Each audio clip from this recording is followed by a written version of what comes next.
Keyakinan Wahabi yang mengatakan Allah bersemayam bertempat di atas arasy itu jelas salah. Mengapa salah? Karena itu tidak ada dalilnya. Nggak ada dalilnya. Lalu bagaimana dengan ayat yang sering mereka sampaikan, Ar-Rahmanu 'alal 'arsy istawa. Allah yang Maha Pengasih beristiwa pada arasy. Nah, istawa di sini, istawa di dalam Ar-Rahmanu 'alal 'arsy istawa. Ini para ulama Ahlus Sunnah wal Jamaah ada dua pendekatan.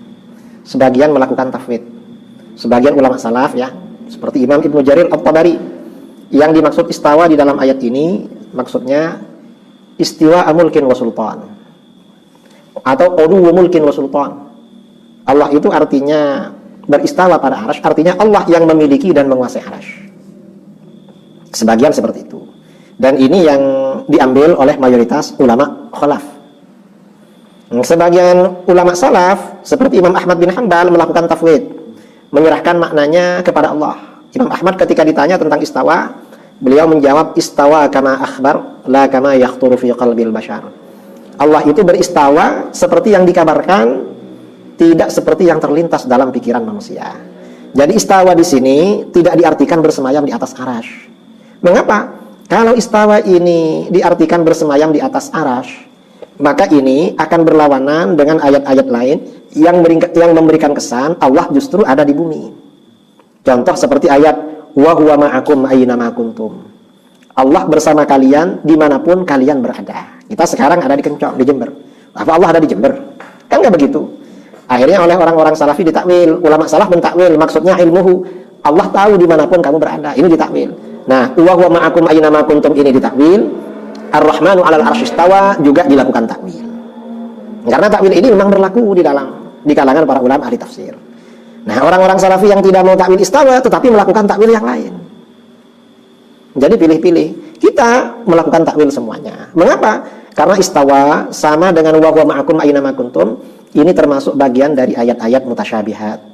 Ayat yang tidak jelas maknanya dan kalau diartikan secara literal menimbulkan pengertian yang salah. Yaitu menyebabkan asumsi kekurangan pada Allah. Karenanya ditakwil oleh para ulama. Karenanya akidah Ahlus Sunnah wal Jamaah seperti diterangkan di dalam sifat 20, Allah itu maha suci dari tempat dan arah. Allah tidak butuh tempat dan tidak butuh pada arah. Dalam sifat mukhalafatuhu lil hawadits qiyamuhu binafsihi. Itu akidah Ahlus Sunnah wal Jamaah. Nah, Ahlus Sunnah wal Jamaah tidak mengkafirkan Wahabi yang beriktikad Allah tinggal di arasy, enggak. Mengapa? Ya, kita para ulama hanya mengatakan Wahabi yang beriktikad Allah tinggal di arasy itu sesat dan menyesatkan. Mengapa? Itu yang jelas bukan alamat Tuhan, itu alamat palsu. Jadi seperti itu. Ini keyakinan kita. Apa maksud bahwa Allah tidak bertempat? Itu ya, Allah tidak bertempat. Ini sebenarnya pembahasannya masalah akidah. Ini sebenarnya pembahasan masalah akidah. Ada? Tapi nggak mengapa. Ini harus saya jelaskan. Pernyataan bahwa Allah tidak bertempat, ini pernyataan yang mubham. Mubham itu nggak jelas. Tidak jelas kebenarannya dan tidak jelas salahnya. Karena dia bisa dipahami benar, juga bisa dipahami salah. Ahlus Sunnah wal Jamaah dalam hal ungkapan menjauhi pernyataan-pernyataan yang mengandung makna yang benar dan makna yang salah. Dijauhin itu. Ya. Kita hanya mengikut apa yang dikatakan Allah tentang dirinya. Dan apa yang dikatakan Rasulullah sallallahu alaihi wasallam tentang Allah. Allah mengabarkan tentang dirinya di mana? Di langit, di atas arsy. Maka begitulah kita katakan. Enggak kurang, enggak lebih. Karena berbicara tentang Allah, kita berbicara tentang sesuatu yang akal kita enggak bisa meliputinya. Ya? Merupakan perkara yang gaib. Yang Allah saja yang tahu tentang itu. Maka kita beriman kepada apa yang Allah katakan kepada kita bahwasanya dia di atas arsy, di atas langit. Enggak kurang, enggak lebih. Udah? Inilah akidah Ahlus Sunnah wal Jamaah. Saya akan nukilkan perkataan Syekh Abdul Qadir Al-Jailani rahimahullahu taala di dalam kitabnya. Ini Pak, kitabnya Syekh Abdul Qadir Al-Jailani namanya Al-Ghunyah li talibi tariqil haqq fil akhlaq wat tasawuf wal adabi al-islamiyah. Apa katanya? Kata Syekh Abdul Qadir Al-Jailani, ya, wa huwa munazzahun an musyabahati khalqihi, dan Allah itu disucikan daripada sifat yang menyerupai makhluknya, ya. Wala yakhlu min ilmihi makan, Tidak ada satu tempat pun yang luput dari ilmunya Allah Subhanahu wa taala. Wala yajuzu wasfuhu bi annahu fi kulli makan. Dan tidak boleh kita mensifati Allah dengan bahwa dia ada di segala tempat. Ini kata siapa? Syekh Abdul Qadir Al-Jailani. Bal yuqal, akan tetapi yang harus diucapkan tentang Allah adalah innahu fis sama'i 'alal 'arsy. Bahwa sesungguhnya Allah itu fis sama', di langit, di atas arsy. Ya. Kama qala jalla thana'uhu, sebagaimana Allah yang maha terpuji telah mengatakan, Ar-Rahmanu 'alal 'arsy istawa. Ar-Rahman, Allah yang maha Rahman, ya, dia di atas arsy, istawa. Istawa. Ya, secara literal dia diterjemahkan berada. Bersemayam, berada di atas arsy.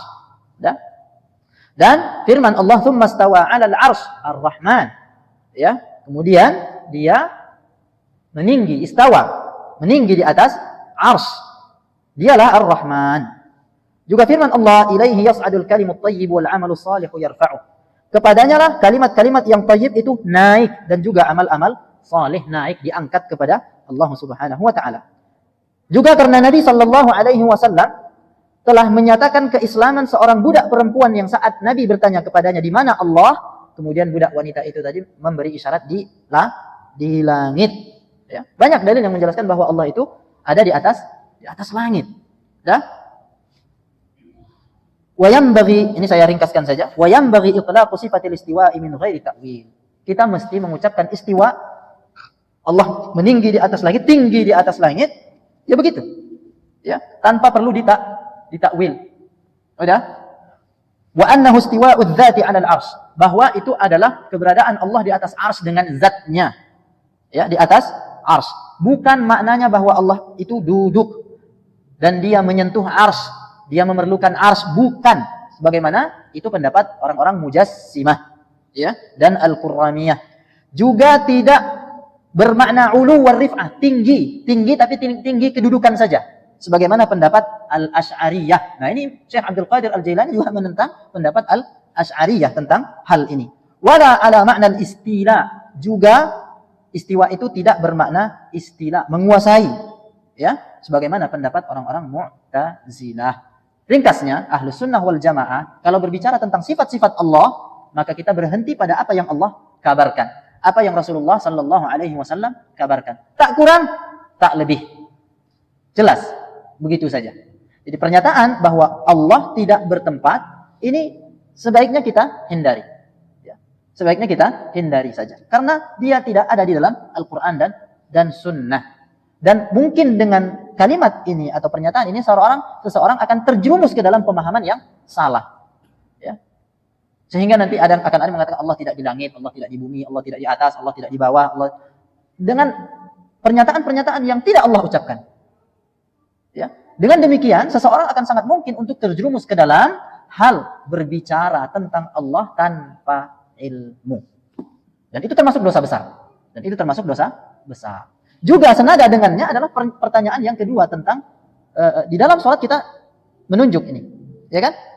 Menunjuk apa? Enggak ada menunjuk apa-apa.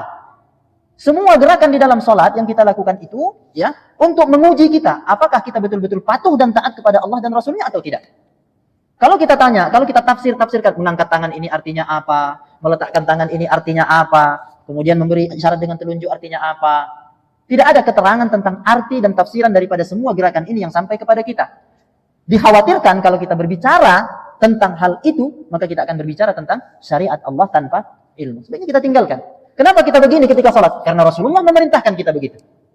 Kenapa kita tunjuk dengan jari telunjuk kita ketika kita tasyahud? Karena Rasulullah mengajarkan begitu. Itu saja kuncinya. Karena syariat itu diturunkan Allah Subhanahu wa taala untuk menguji kita.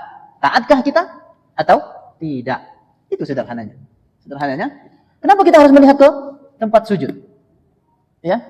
Kalau kita agak berbicara lebih jauh tentang tafsiran-tafsirannya, nanti kita khawatirnya akan berbicara tentang apa yang diperintahkan Allah tanpa ilmu. Nanti akan merembet. Kenapa salat zuhur itu 4 rakaat? Kenapa subuh 2 rakaat? Kenapa maghrib 3 rakaat? Enggak akan ada habisnya. Yang terpenting bagi kita adalah bagaimana kita menjalankan perintah Allah sebagaimana yang diajarkan oleh Allah dan yang dicontohkan oleh Rasulullah sallallahu alaihi wasallam. Ini kaidah, Pak. Penting untuk diketahui bahwa kita Ahlus Sunnah wal Jamaah membangun amal ibadah kita, ucapan kita, akidah kita harus berlandaskan dua perkara. Ini mohon Bapak catat. Yang pertama, harus dibangun di atas dalil yang sahih. Dalil yang sahih. Yang kedua, harus dibangun di atas pemahaman yang sahih terhadap dalil. Harus dibangun di atas pemahaman yang benar terhadap dalil. Kalau tidak, sangat mungkinlah seseorang terjerumus ke dalam kesesatan. Wal'iyadzubillah. Sebagian manusia bahkan Ustadz mengatakan Allah tidak berada di atas arsy. Karena kata dia, Allah tidak butuh apapun daripada makhluknya termasuk arsy. Kalau Allah di atas arsy berarti Allah bergantung kepada makhluknya, yaitu arsy. Bagaimana ini Ustadz? Wahai orang-orang yang menyatakan itu, yang mengatakan Allah di atas arsy siapa? Allah. Apakah kalau Allah yang mengatakan di atas arsy, salah kita mengatakan Allah di atas arsy? Sementara yang mengatakan Allah di atas arsy itu Allah itu sendiri. Malakum kaifa tahkumun? Ada apa dengan kalian membuat patokan hukum yang aneh? Saya katakan sesuai dengan yang Allah katakan, saya salah. Lalu apa yang benar? Kalau saya nanti ditanya oleh Allah di akhirat, kenapa engkau berkeyakinan aku di atas arsy? Seandainya itu yang Allah tanyakan nanti kepada saya di akhirat, saya akan menjawab karena engkau di dalam Al-Quran mengatakan engkau di atas arsy. Lalu apa jawabanmu wahai muslim? Ketika Allah nanti bertanya kepadamu, kenapa engkau tidak meyakini aku di atas arsy? Padahal aku telah katakan di dalam Al-Quran aku di atas arsy. Coba siapkan jawaban dari sekarang. Cari jawaban yang bisa menyelamatkan Anda di akhirat. Ya akhi, bagaimana Anda tidak mau meyakini sesuatu yang Allah nyatakan tentang dirinya? Apakah Anda lebih tahu tentang Allah dibanding Allah itu sendiri? Bukankah Al-Quran Allah turunkan untuk pedoman? Bukankah Allah menurunkan Al-Quran untuk diikuti? Bukankah akidah yang Allah nyatakan di dalam Al-Quran harus dijadikan akidah dan keyakinan? Oleh karena itu, melangkahlah dengan Al-Quran. Al-Quran menyatakan, nyatakan seperti yang ada di dalam Al-Quran. Al-Quran tidak menyatakan, jangan mencoba-coba menyatakan sesuatu yang tidak dinyatakan di dalam Al-Quran. Ini akidah yang benar. Begini cara bermuamalah yang benar. Begini cara mengambil ilmu yang benar dari Al-Quran. Allah mengatakan Allah di atas arsy. Namun Allah tidak mengatakan di dalam Al-Quran Allah membutuhkan arsy. Dari mana Anda punya keyakinan? Kalau kita keyakini Allah di atas arsy, berarti Allah butuh arsy. Di mana Allah mengatakan itu di dalam Al-Quran? Di mana kami menyatakan akidah yang seperti ini? Di dalam kajian-kajian kami. Tolong cari. Anda bertemu saya menyatakannya, potong leher saya. Kalau ada saya menyatakan Allah di atas arsy, Allah butuh arsy. Kalimat yang terakhir. Kalau bertemu saya mengucapkannya dalam kajian, saya datang kepada Anda untuk penggal leher. Karena itu tidak pernah saya yakini seumur hidup. Bahkan saya meyakini Allah di atas arsy, arsy butuh Allah. Bukan Allah yang butuh arsy. Kalau Anda tidak berani menyatakan seperti yang Allah nyatakan di dalam Al-Quran, kemana Anda akan mencari keselamatan di akhirat? Baik. Fahamlah kita terlalu cerdas. Sehingga kecerdasannya membuat dia sesat.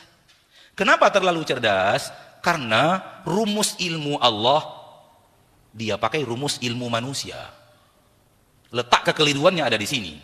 Dia berbicara sesuatu tentang Allah, rumus yang dia pakai rumus manusia. Raja di atas singgasana. Arsy itu artinya singgasana. Raja di atas singgasana, sedang enak-enak duduk, singgasananya diangkat, jatuh rajanya. Seperti itu juga dengan Allah. Allah di atas arsy-nya, ketika singgasananya dibuang, Allah akan jatuh. Gitu.